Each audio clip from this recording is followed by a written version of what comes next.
గ్రంథంలో ఒక మగవాడి సాక్ష్యము ఈజ్ ఈక్వల్ టు ఇద్దరు ఆడవాళ్ళ సాక్ష్యం అని రాసింది.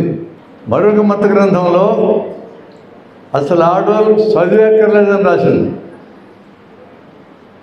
ఈ మత గ్రంథాలని భారతదేశ రాజ్యాంగం కింద పెట్టుకుంటే ప్రమాదమని రాజ్యాంగ సభ అనుకుని ఈ అన్నిటిలో ఉన్న మంచిని స్వీకరించి వీటన్నిటిలో ప్రజలకు అనుకూలం కాని వాటిని పరిహరించి గ్రంథం రాసుకున్నాము. దాని పేరు భారత రాజ్యాంగం. మనం రాసుకున్నాం. భారత ప్రజలమైన మేము ఈ భారతదేశానికి యజమానులమని రాసుకున్నాం. యజమానులు అనగానే స్త్రీలు తక్కువ పురుషులు ఎక్కువ అని అర్థం లేదు. అక్కడ అందరం ఈక్వల్. అడల్ట్ ఫ్రాంచైజ్ ప్రకారం అప్పట్లో 21 ఏళ్ళు నిండిన అందరికీ ఓటింగ్ హక్కు ఇచ్చాం. చాలా దేశాల కంటే ముందు మహిళలకి మన దేశంలో సమానత్వం ఇచ్చి ఓటింగ్ హక్కు ఇచ్చాం. అటువంటి గొప్పది మన రాజ్యాంగం. ఏ మత గ్రంథాన్ని రాజ్యాంగం కింద మనం అనుమతించినా మిగతా మతాలలో ఒప్పుకోరు.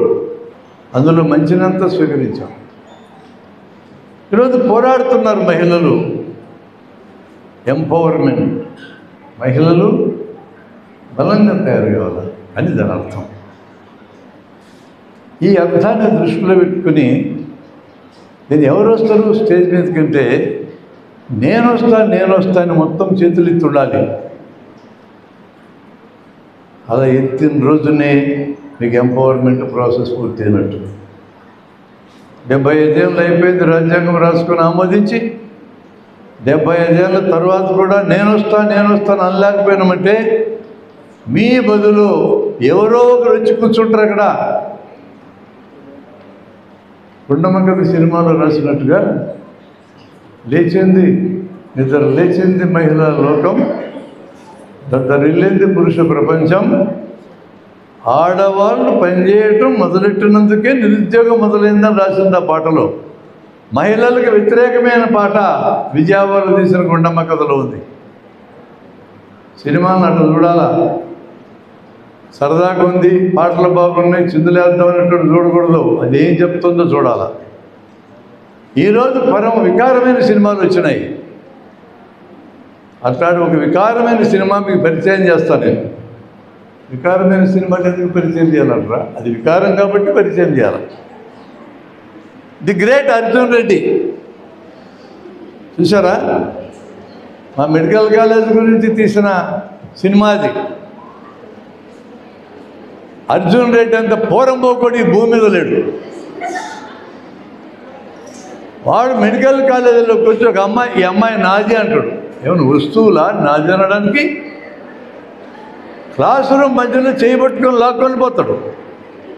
ఆ పిల్లకన్నా బుద్ధి ఉండాలి కదా. ఏదో పీక్కెళ్తే పోవడమే. ఏదో పడితే ఏదో చేయబట్టుకొని లాక్కెళ్ళి ప్రేమిస్తున్నానంటే పోవడం కాదు. ఎవడెవరా నువ్వు అసలు నేను అడగాలి. మీరు ఒక్కరోజు కూడా బడికి సరిగా రాడోడు. కానీ వాడు బ్రహ్మాండంగా మార్కులు తెచ్చుకున్నాడు. ఎట్లొచ్చినా నాకు తెలియదు. తాగుతాడు, మందులు తింటాడు. ఒకటి కాదు కళ. ఆ అమ్మాయిని ప్రేమించిన అన్నాడు. ఆ అమ్మాయి కోసం ఇంకొకటి తగాదా పడతాడు. ఆ అమ్మాయి నా మనిషి మీరు ఎవరైనా కన్నెత్తి చూస్తే తంతాను. పురుషాధిక్య భావజాలం ఇక్కడికి ఎక్కితే వస్తాయి ఈ లాంగ్వేజ్. వస్తువులా మహిళలు, మనుషులా? నాది, నా వస్తువు, ఎవడు చూడకూడదు. మేము మెడికల్ కాలేజీలో అడిగిన పిల్లల్ని ఈ సినిమా మీకు ఎందుకు నచ్చిందని, చాలా డాషింగ్ అతను అని అంటున్నారు. వీడు తాగి ఫుల్లుగా తాగి ఆపరేషన్ చేస్తాడు. మధ్యలో కళ్ళు తిరిగి కింద పడతాడు. ఆపరేషన్ నర్సు పూర్తి చేస్తుంది. గుర్తొచ్చిందా? చూసినారా మీ అందరూ సినిమా? నాకు తెలుసు. మీ తల్లికో తండ్రికో ఆపరేషన్ చేయాల్సి వస్తే ఆపరేషన్ చేసే సర్జన్ కళ్ళు తిరిగి మధ్యలో పడిపోతే ఈ ఆపరేషన్ని నర్సు పూర్తి చేయడానికి మీరు అంగీకరిస్తారా? చెప్పండి.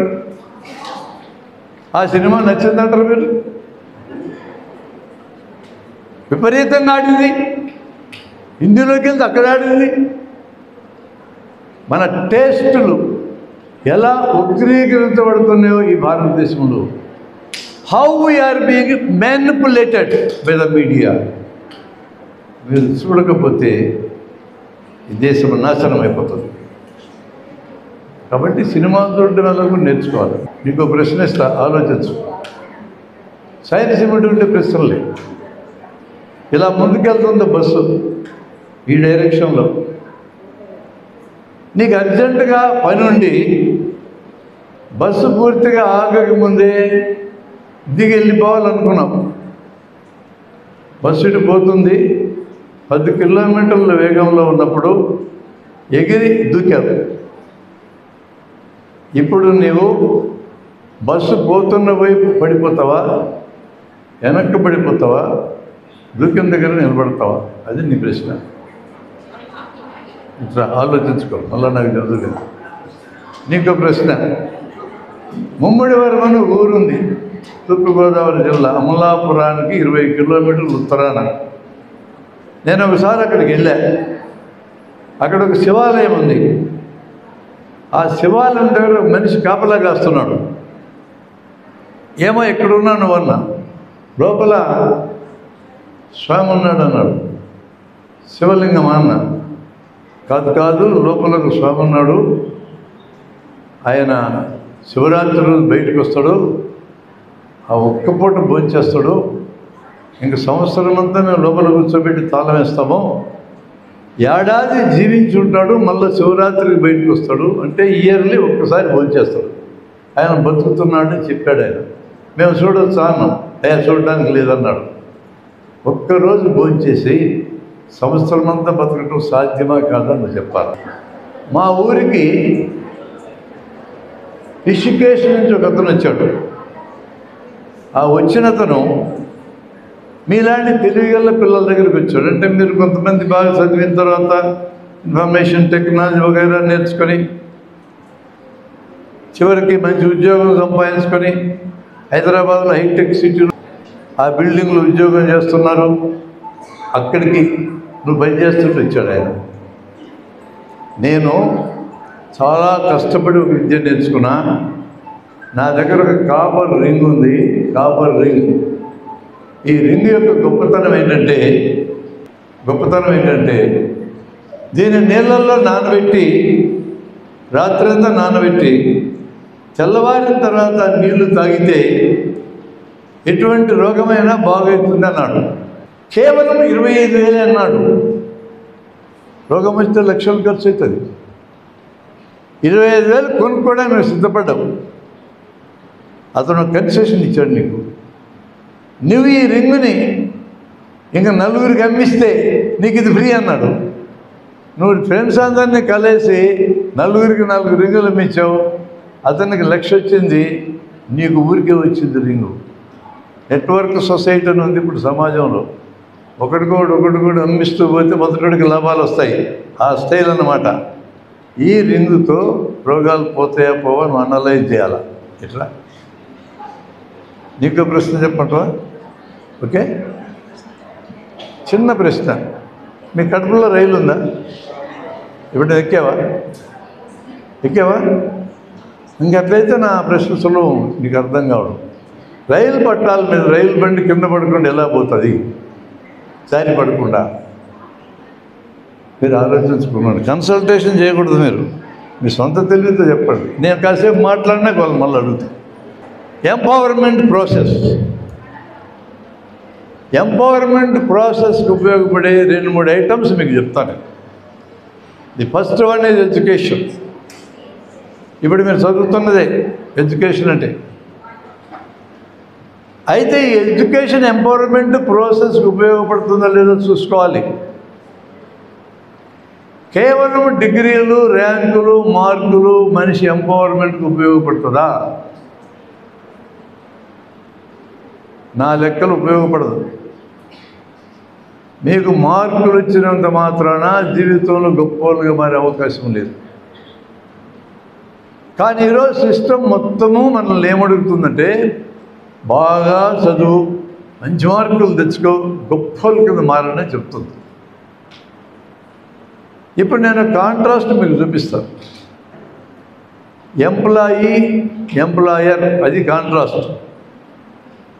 ఎంప్లాయీ ఉద్యోగం చేస్తాడు, ఎంప్లాయర్ ఉద్యోగం ఇస్తాడు.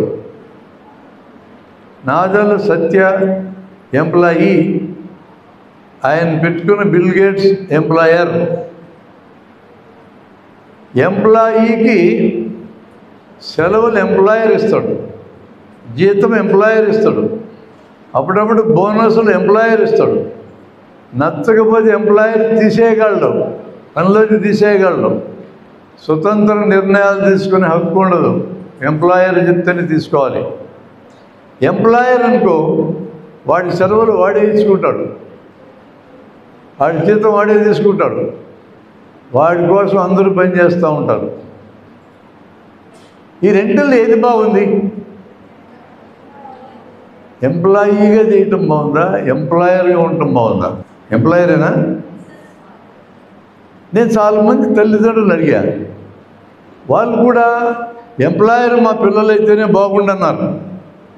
కరెక్ట్గా ఐడెంటిఫై చేశారు. I appreciate them. కానీ మరి నీ పిల్లలు ఎంప్లాయర్ కావాలని అనుకున్నప్పుడు నీ పిల్లల్ని ఎంప్లాయీస్గా మార్చే పని ఎందుకు చేస్తున్నావు అని అడిగాను. బాగా చదువు, మంచి మార్కులు తెచ్చుకో, ర్యాంకులు తెచ్చుకో, మంచి ఉద్యోగం సంపాదించుకో, ఎవరి దగ్గరైనా పని చేయి అని ఎందుకు అంటున్నారు అన్నా నేను. అట్లాగే స్కూల్లో ఫ్రంట్ బెంచర్స్, బ్యాక్ బెంచర్స్ అని పిల్లలు ఉంటారు. మా టీచర్లు, లెక్చరర్స్ ఎప్పుడు ఫ్రంట్ బెంచ్ పక్కనే చూస్తూ ఉంటాం. పాఠం మధ్యలో ప్రశ్న వేస్తే ముందు ఇళ్ళ ముఖానే చూస్తాం, టక్కున ఎవడో చేయిస్తారు, వాళ్ళు జవాబు చెప్తారు. ఈ క్లాస్ మొత్తానికి వచ్చినట్టే లెక్క, వెళ్ళిపోతాం. ఇంకా ఆ వెనక బెంచ్లో కూర్చున్న వాళ్ళు ఉంటారు చూడు, వాళ్ళకి అసలు నీ పాఠం సంబంధమే లేదు. తలకాయ ఉంచుకొని ఉంటారు వాళ్ళు, ప్రశ్న అడుగుతారేమో మొహం కనపడితే. మా మెడికల్ కాలేజీలో అయితే మా లెక్చరర్స్ ఇంకా గొప్పోళ్ళు, పిల్లల ముఖం చూడకుండా పాఠం చెప్తారు. ఓరేంటి ప్రాజెక్టు అని ఒకటి ఉంది మా దగ్గర. పుస్తకాలు పెట్టడం, తెర చూసుకోవడం, పాఠం చెప్పడం. మీ పంతులన్నా మీరు మాకంటే. ఇంక పిల్లలకి కనెక్ట్ అయ్యే సమస్య లేదు. మా దగ్గర సెల్ ఫోన్లు తెచ్చుకోవచ్చు మెడికల్ కాలేజీలోకి, ఇంక ఓపెన్ చేస్తాం. ఇంకా చూసుకో, వాట్సాప్, ఆ ఎక్స్ అనేది చూడు దారి అడిది. వెనక బళ్ళల్లో ఉన్న వాళ్ళకి లెక్చర్తో సంబంధం లేదు, వాళ్ళ ఇష్టం, అలా ఉంటారు.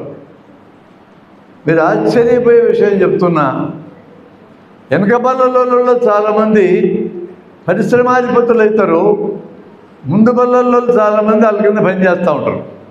ముందు బళ్ళలో నాదెల్ల సత్య, బిల్ గేట్స్ వెనక బల్ల ఆయన దగ్గర సత్యపై పనిచేస్తాడు.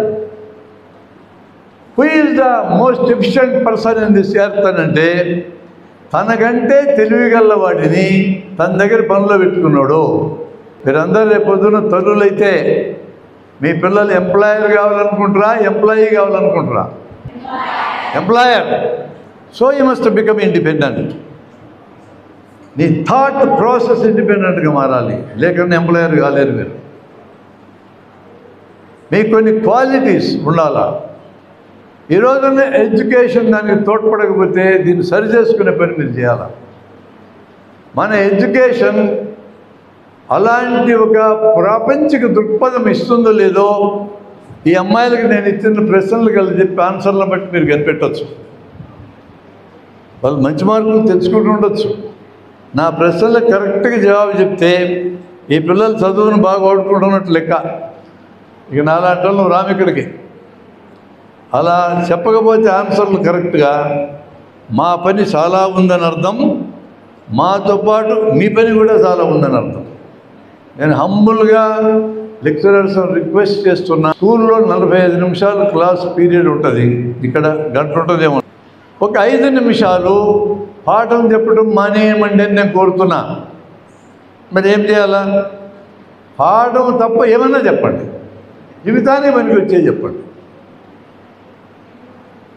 పాఠం ఎటు చెప్తారు, బాగానే చెప్తారు మీరు, నాకు అనుమానం లేదు మీ మీద. మీరు ఎంత గొప్పగా పాఠం మాత్రమే చెప్పినా చాలదు జీవితానికి. జీవితంలో చాలా విషయాలు కావాలి. యుక్త వయసు వచ్చిన పిల్లలు ఉన్నారు, 13 నుంచి 19 వరకు, 13, 14, 15, 16, 17, 18, 19 టీన్స్లో is the age of rebellion. ఈ ఏజ్ ఇంటర్మీడియట్ లోపల మీరు ట్యూన్ చేయాలి. డిగ్రీకి వచ్చినాక ట్యూన్ చేయటం కంటిన్యూ కావాలి. శరీరంలో వస్తున్న మార్పులు ఏంటి, ఆలోచనలు వస్తున్న మార్పులు, ఎమోషన్లు వస్తున్న మార్పులు, శరీర ధర్మాల్లో వస్తున్న మార్పుల్ని అడ్రస్ చేసి వాళ్ళని ఈ సమాజానికి అనుగుణంగా మార్చకపోతే అనేక నష్టాలు పొందే ప్రమాదం ఉంది. అది మగపిల్లలైనా ఆడపిల్లలైనా we have to tune them. ఆ ఏజ్ని అడ్రస్ చేయాలా. దాన్ని కౌమార విద్య అంటాం. కౌమార విద్యాన్ని సెపరేట్గా మీ సిలబస్లు ఉందో లేదో నాకు తెలియదు, కానీ మన లెక్చరర్స్ ఆ బాధ్యత తీసుకోవాలి. వాళ్ళకంటే ముందు న్యాయంగా వాళ్ళ అమ్మనాన్నల బాధ్యత తీసుకోవాలి. అమ్మనాన్నల బాధ్యత తీసుకోవడం మానేసి చాలా కాలం అయింది. అమ్మనాన్నలకు ఒకటే ఒక విషయం పట్టింది. 1990s తర్వాత 1990s న్యూ ఎకనామిక్ పాలసీ వచ్చి ప్రపంచమంతా గ్లోబలైజేషన్, ప్రైవేటైజేషన్ ఇలాంటి కార్యక్రమం వచ్చినాక ఎవడు ఎలా పోతే నీకెందుకు, నువ్వు సంపాదించుకొని బాగుండు చాలు అనే ఫిలాసఫీ వచ్చింది. One of the most dangerous philosophies in this world. ఎవడు ఎట్లా పోతే నీకెందుకు అని అంటాం, ఎంత డేంజర్. ఎవడు ఎలా పోతే అలా పోతారు. మీరు కూడా నాశనమైతే మీరు నాశనమవుతారు, బాగుపడితే మీరు బాగుపడతారు. పక్వాన్ని పట్టించుకోవద్దు అంటున్నారు. ఆ ఫిలాసఫీ తలకెక్కినాక అమ్మా నాన్నలు ఇద్దరు సంపాదించి గుట్టలే. ఎందుకురా అంటే మా పిల్లల కోసం. మీ పిల్లలకు నువ్వు ఇస్తున్న క్వాలిటీ టైం ఏందని నేను అడుగుతున్న తల్లిదండ్రుల్ని. టైం ఎందుకు, డబ్బులు ఇచ్చినాం కదా. అక్కడున్నారు. డబ్బులు ఇస్తే చాలు. ఏ తల్లి అయినా తండ్రి అయినా తమ బిడ్డలను సక్రమంగా పెంచుతున్నామని గుండెల మీద చేసుకొని మాట్లాడాలంటే రోజులో 1 గంట అయినా క్వాలిటీ టైం మీ పిల్లలకి ఇవ్వాలి. దట్ మీన్స్ గంట కూర్చోబెట్టి ఉపదేశాలు ఇవ్వడం కాదు, వాళ్ళతో ఫ్రీగా మాట్లాడాలా. ఎంత ఎర్లీగా తల్లిదండ్రులు తమ పిల్లలతో స్నేహితులుగా మారితే అంత వేగంగా మీ పిల్లలు మంచోళ్ళ కింద మారుతారు. Can you become a friend to your child? That is the big question to the parents. I'm putting forth. తల్లిదండ్రులు అడుగుతున్న పెద్ద క్వశ్చన్. నేను అడగడం కాదు మిత్రులారా. 100 ఏళ్ల క్రితం గుడిపాటి వెంకటచలం అడిగాడు ఆ మాట. గుడిపాటి వెంకటచలం అంటే ఏదో మైదానం లాంటి నవలలు రాసినాడు. వీడు మంచివాడు కాదు, ఇట్లా మాట్లాడుతుంటారు. ఆయన 2 అద్భుతమైన పుస్తకాలు రాశాడు. స్త్రీ అనే పుస్తకం రాశాడు, శిక్షణ అనే పుస్తకం కూడా రాశాడు. 2 రాశాడు. బిడ్డల శిక్షణ బుక్కులు అద్భుతమైన వాక్యాలు ఉన్నాయి. ఇప్పటికి కూడా వాటికి రెలవెన్స్ ఉంది. ఆడపిల్లల్ని మగపిల్లల్ని పెళ్లి చేసి రూమ్లో పడేస్తే ఏ శిక్షణ లేకుండా పిల్లల్ని కనగలరని రాశాడు ఆయన. అది ప్రకృతి. పిల్లల్ని పెంచాలంటే శిక్షణ కావాలన్నాడు. అక్కడ ఊరుకోలే పెద్ద మనిషి. పిల్లల్ని పెంచడం చేతగాని వాళ్ళందరూ కనడం మొదలుపెట్టారని రాశాడు. అర్థమైందా నా భాష? పిల్లల్ని పెంచడం చేతగాని వాళ్ళందరూ కనడం మొదలుపెట్టారు. అంత ప్రమాదంలో మన సమాజం ఉందని రాశాడు ఆయన. స్త్రీ గురించి కూడా అద్భుతమైన బుక్ రాశాడు. ఈ 2 పుస్తకాలు కలిసి ఒకే బుక్గా ఇప్పుడు మార్కెట్లో వస్తుంది. కొనండి, చదవండి, అందరూ చదవండి.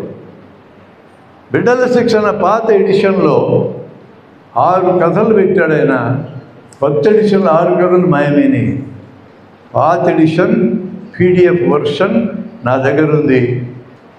ఇలాంటివన్నీ మాట్లాడడానికి క్లాస్ రూమ్లో 5 నిమిషాలు ఉపాధ్యాయుడు లేదా లెక్చరర్ ఉపయోగించుకోగలిగితే లోకాన్ని మొత్తం మీ ముందు ఆవిష్కరించవచ్చు. 5 నిమిషాల్లో ఏమేం చెప్పగలం, అనేక విషయాలు మనం చెప్పగలం అనేది మేము ప్రయోగాత్మకంగా జనవిజ్ఞాన విధికి చేస్తుంది ఈ రోజున. 5 minutes in the classroom. How to ignite the classroom in 5 minutes. అది మా కంటెంపరీ సబ్జెక్ట్ మరి. నేను దాంట్లో ఉన్న కేస్ స్టడీసే వీళ్ళకి ఇచ్చిన ఈ పిల్లలకి ఇప్పుడు 4 కేస్ స్టడీస్ ఇచ్చాను. నా దగ్గర కలెక్షన్ 170 ఉంది. దెబ్బ తగిలింది తలకాయకి, రక్తం కారుతుంది. వైద్యమే ఇది, విజయానికి సంబంధించింది. అమ్మ రక్తం అని కేకలేస్తాం మనము. ఏం చేయొద్దు అట్లా. దెబ్బ తగిలింది చేత్తో నొక్కి పట్టుకో. 5 minutes, 5 నిమిషాలు చేత్తో నొక్కి పట్టుకుంటే ఎక్కడ దెబ్బ తగిలినా రక్తం కారడం ఆగిపోతుంది. ఇది సైన్స్. 5 నిమిషాలు అయినాక తలంతా గడిగాయి. ఇప్పుడు ఎంట్రుకలు సపరేట్ చేసి చూడు. సెంటీమీటర్ లోపు కానీ గాయం ఉంటే మీ ఇంట్లో పూత మందు ఉంటే పూసేయి, వదిలేయి, మానిపోతుంది. అదే ఏమి చేయొద్దు. సెంటీమీటర్ కంటే మించి ఉంటే ఇప్పుడు సమస్య మొదలైంది. మీ కడపే కాదు, మా కర్నూలు కాదు, ఏ సిటీలోకి వెళ్ళి సర్జన్ దగ్గరికి వెళ్తే సర్జన్ కుట్లేయాలా 400 రూపాయలు ఫీజు తీసుకుంటాడు. చూడడానికి ఫీజు, కుట్లేయడానికి మళ్ళీ ఫీజు, ఒక 1000 రూపాయలు ఖర్చు అవుతుంది. అంత అయినాక అదే మందులు అక్కర్లేదు మానిపోద్దని చెప్పడు, రాసిస్తున్న మళ్ళీ మందులు 1500 నుంచి 2000 మీకు ఖర్చు అవుతుంది. నేను ఒక మార్గం చెప్తా. గాయాన్ని దగ్గరికి జరిపి 2 అంతులు దగ్గరికి వచ్చినట్టు చేసి జాన్సన్ కంపెనీ తయారు చేసిన డెర్మాబాండ్ అనే ఒక మందుని 2 చుక్కలు వేస్తే అతుక్కొని పోతుంది. డెర్మాబాండ్ ఖరీదు ఎంత? 800 రూపాయలు, 1/2 ml. డెర్మాబాండ్ అనే మందులో N-బ్యూటైల్ సైనోఅక్రిలేట్ అనే మందు ఉంటుంది, కెమిస్ట్రీ. ఈ N-బ్యూటైల్ సైనోఅక్రిలేట్ అనే పదార్థం బయట మార్కెట్లో ఫెవికిక్ అనే పేరుతో 5 రూపాయలకు దొరుకుతుంది. అది దగ్గరకు జరిపి 2 చుక్కలు ఫెవికిక్కే అతక్కపోతుంది. డెర్మాబాండ్, ఫెవికిక్ ఒకటే మందు. క్లాస్ రూమ్లు ఇట్లాంటివి మాట్లాడితే ఏమైందంటే సరదాగా ఉంటుంది క్లాసు. 5 నిమిషాలు సరదాగా గడిపినా గంట సేపు మీతో కూర్చుంటారు పిల్లలు. ఎప్పుడెప్పుడు ఆ లెక్చరర్ వస్తారని ఎదురు చూస్తూ ఉంటారు మీకోసం. మిమ్మల్ని ప్రేమిస్తారు. ఇట్లాంటి రోజు ఒకటి చెప్పండి. అట్లా నిత్య జీవితంలో పనిపించే వాటిని మన క్లాసు రూమ్లో మాట్లాడితేనే పిల్లలకి తమ యొక్క జ్ఞానం స్థాయి పెరుగుతుంది, లేకపోతే పెరగదు. అలాంటి జ్ఞానం స్థాయితోనే పిల్లలు బయటికి పంపాలి. మీ వయసులో ఒక అమ్మాయి, తండ్రి చనిపోయినాడు, కుటుంబాన్ని అమ్మాయే పోషించాలా అంటే రెస్పాన్సిబిలిటీ పెరిగింది. అమ్మని పోషించుకోవాలా, చెల్లెల్ని కూడా పోషించుకోవాలా. అమ్మాయి చాలా స్మార్ట్, ఎవ్రీడే మార్నింగ్ పరిగెత్తుతూ ఉంటుంది ఫిజికల్ ఫిట్నెస్ కోసం. అలా పరిగెత్తుతూ ఉంటే ఒకరోజు ఒక మీ వయసులో కుర్రోడు కూడా అమ్మాయి అంటే పరిగెత్తడం మొదలుపెట్టాడు. ఇంకా మామూలే కదా, దట్ ఈస్ కెమిస్ట్రీ. మనం ఏం చేస్తాం, హార్మోన్స్ పనిచేస్తూ ఉంటాయి. అమ్మాయిలంటే అబ్బాయిలు, అబ్బాయిలంటే అమ్మాయిలు. పరిగెత్తడమే కథలంటే వీడు పరిగెత్తాడు. పరిగెత్తున్నాడు, చిరునవ్వు నవ్వుతున్నాడు. అమ్మాయి రెస్పాన్స్ ఇవ్వడంలో ఒక 2 రోజులు అయినాక మొత్తం మీద అమ్మాయిని నిలేసి మీరు భలే పరిగెత్తారండి అన్నాడు. ఆ పిల్లకే తెలుసా సంగతి, భలే పరిగెత్తుంది, నీటి తెప్పక్కర్లా. నిలబడి అన్నది, నవ్వింది, చిరునవ్వు నవ్వింది. చిరునవ్వు నవ్వితే భరించలేరు మన కాలం పిల్లలు. చిరునవ్వు నవ్వితే అట్లా తేలిపోతారు. ఆడపిల్ల చిరునవ్వు నవ్వితే మగపిల్లలు తేలిపోతారు గాల్లోకి. బస్సులో ప్రయాణం చేసేటప్పుడు 2 సీటర్లో అమ్మాయి కూర్చుంటే పక్కనే సీటు కనబడితే అబ్బాయికి తేలిపోయి కూర్చుంటాడు. ఆ అమ్మాయి మాట్లాడదు, ఆ అమ్మాయి పని చేసుకుంటుంది. కానీ వీడు కళ్ళల్లో పోతాడు అట్లే. ఈ లోపల అమ్మాయి దిగ్గుడు పోయి ఉంటుంది మధ్యలో, వీడు కళ్ళల్లోనే ఉంటాడు. That is closed society. మన society closed society.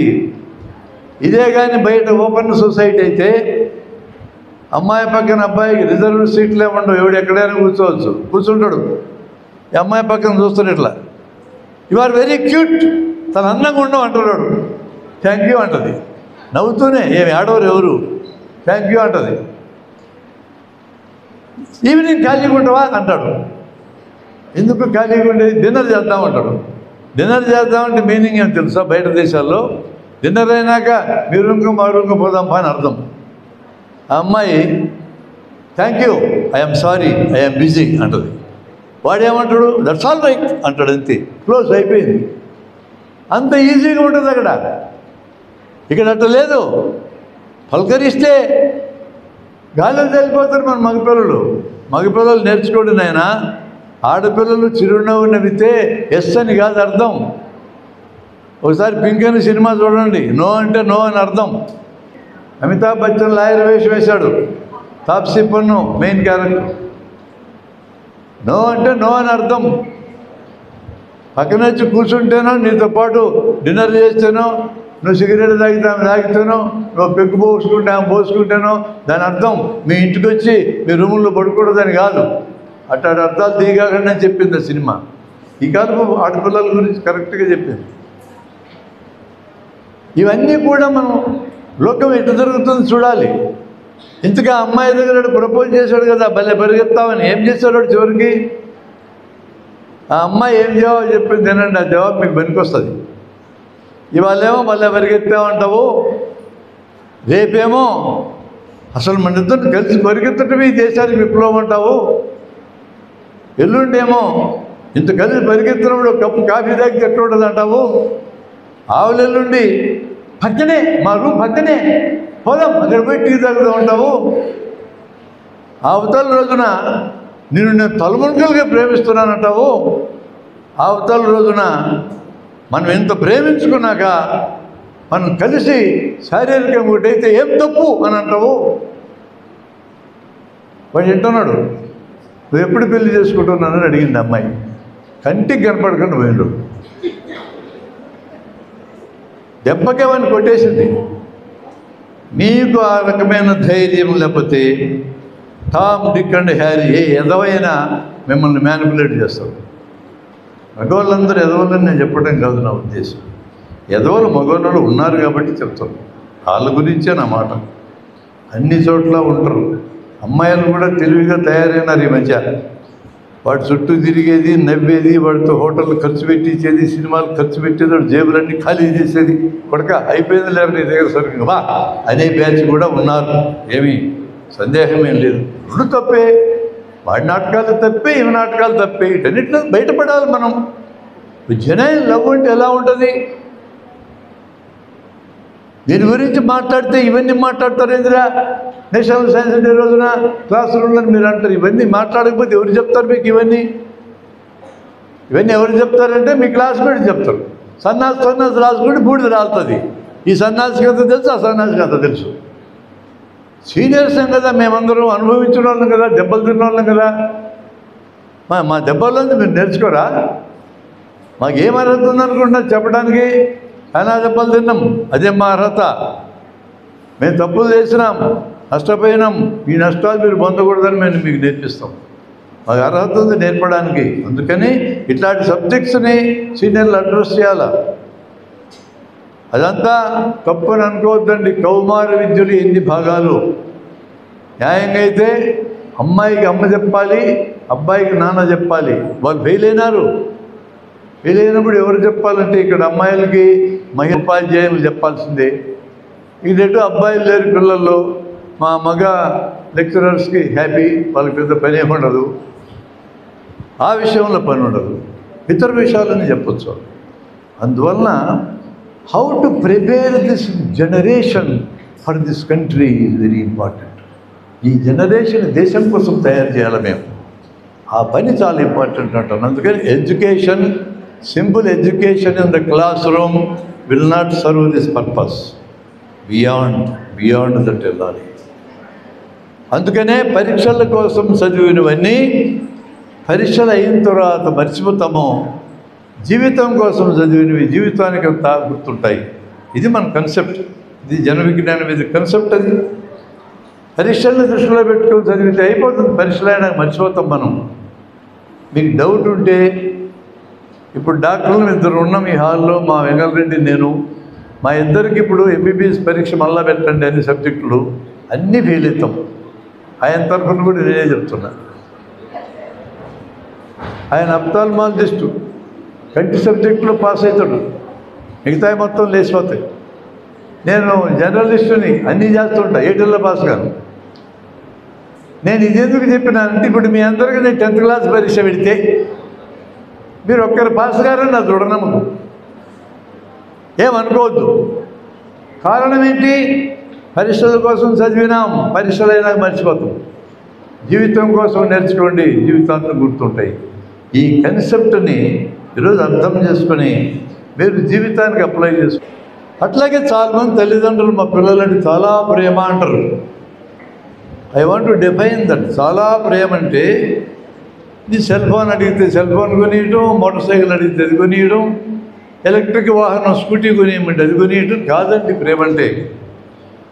Kindly remember, ఎవరి మీద ప్రేమ అంటే నువ్వు ప్రేమించినావనే వ్యక్తికి ఎటువంటి ప్రాబ్లం వచ్చినా ఈ ప్రాబ్లంలోంచి బయటపడడానికి నేను సహాయపడగలనంట మీ ప్రేమ. అగాధము జలనిధిలోన ఆనుమతి ఉన్నట్టు లేనో పాట ఉంది. ప్రేమించడమే నిజమైతే మన్నించడమే కదా దానికి సంబంధించిన క్యారెక్టర్ అంటాడు. ప్రేమించడమే నిజమైతే ఇప్పుడు ఏమంటున్నారు? గొంతులు కోయడమే కరెక్ట్ కదా అంటున్నారు. ప్రేమిస్తే గొంతులకు వస్తుంది ఇందిరా, నచ్చకపోతే గొంతుకు వస్తా, యాసిడ్కి వస్తా. ఎందుకంటే తయారైంది సమాజం పిల్లల్ని పెంచడం చేతగాక. అందుకే చదువు చెప్పింది కరెక్ట్ అంటున్నా నేను. ఎంపవర్మెంట్ ప్రాసెస్ అనంటే education and beyond the education. జీవితానికి పనికొచ్చి అన్నీ నేర్చుకోవడమే నిజమైన ఎంపవర్మెంట్ ప్రాసెస్. కేవలం ఉద్యోగం సంపాదించుకోవడమే కాదు, ఉపాధి కూడా ఉద్యోగం అంత గొప్పదే. ప్రతి ఒక్కరికి ఉద్యోగం ఇవ్వడం ఈ ప్రభుత్వానికి సాధ్యం కాదు, అవసరం కూడా లేదు. కాబట్టి ప్రతి ఒక్కరికి ఉపాధి ఉండాలా. ఉపాధి ఇవ్వలేకపోతే ఉపాధి కల్పించుకోవడం చేత కావాలా. ఉపాధి కల్పించుకోవడం అంటే ఆడవాళ్ళ పనులు మగవాళ్ళ పనులు వేరువేరుగా ఉంటాయని కాదు అర్థం. ఏదో టైలరింగ్ నేర్చుకోవడము, ఈ ఫ్లోరల్ యాక్టివిటీస్ చేయడం ఇదే చాలదు. మగవాళ్ళు చేసే పనులను ఆడవాళ్ళు చేయగలరు. మగవాళ్ళు చేసే అన్ని పనులు ఆడవాళ్ళు చేయగలరు. అన్నీ అండర్లైన్. ఆడవాళ్ళు చేసే అన్ని పనులు మగవాళ్ళు చేయలేరు. ఒక పని అసలు చేయలేరు. పిల్లల్ని కనడం మగవాళ్ళు ఎప్పటికీ వెళ్ళలేదు నాకు తెలిసినంతవరకు. ఏమో భవిష్యత్తులో రీసెర్చ్ పెరిగి నేను ఒక్కరిని ఎందుకు వినాలా, నా భర్త ఒకరిని నేను ఒకరిని కంటే బాగుండు కదా అని భర్తలకు అందరికీ గర్భసంచులు ట్రాన్స్ప్లాంట్ చేసి వాళ్ళతో కూడా బిడ్డను కనిపిస్తే నేను చెప్పలేను.